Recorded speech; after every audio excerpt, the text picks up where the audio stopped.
ابو بکر ہیں، اور ابو بکر سے پہلے جس کو جو ہے محمد کہا جاتا ہے. یہ سارا کا سارا معاملہ ڈارک میں ہے، ٹوٹل ڈارک، ٹوٹل ڈارک میں.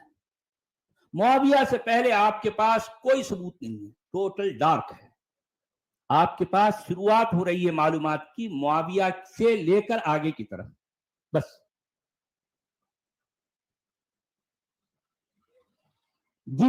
جس پرٹیکولر زمانے میں، جس پرٹیکولر علاقے میں، جس پرٹیکولر سٹی جسے کہا جاتا ہے، جسے مکہ کہا گیا ہے، مکہ کیا اس زمانے میں وجود رکھتا تھا؟ کیا ثبوت ہے آپ کے پاس؟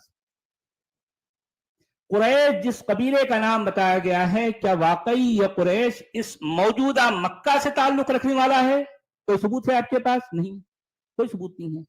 یہ ساری باتیں ہمیں مل رہی ہیں کس کے زبان سے، کس کے توسط سے؟ ابن ہشام. ابن ہشام کون ہے؟ یہ ابن ہشام وہ ہے جس کو عباسیوں نے ہائر کیا. عباسیوں نے اس کو ہائر کر کے اپنا جو ہے اپنا مدعا، اپنی جو ہے اپنی من پسند تاریخ لکھوائی. عباسی جس کو ابن ہشام کہا جاتا ہے وہ اصل میں افسانہ نویس ہے، وہ ملتبس ہے، وہ مزور ہے، وہ جو ہے اپنے خیالات، اپنی جو ہے سوچ کو ایک افسانہ کی شکل دے کر دنیا کے سامنے پیش کرنے والا. اور آج دنیا سمجھ رہی ہے کہ یہ اسلام کی تاریخ ہے. سوچنے کی بات ہے. کیسے کیسے جھوٹ ہم سے بولے اور بلوائے گئے، ہم سے منوائے گئے، اور ہم جو ہے مانتے چلے آ رہے ہیں، صرف مانتے آ رہے ہیں. ہمارا کام سوچنا ہے ہی نہیں. میں سمجھتا ہوں کہ مان لینا ایک انسان کی جو ہے کی توہین ہے. مان لینا انسان کی توہین ہے. انسان کا کمال یہ ہے کہ وہ جاننے لگے. اگر آپ واقعی کمال والے ہو تو آپ کو جاننا چاہیے. ماننا یا تو بچانہ کام ہے یا پھر انسان کے لیے توہین والی بات ہے.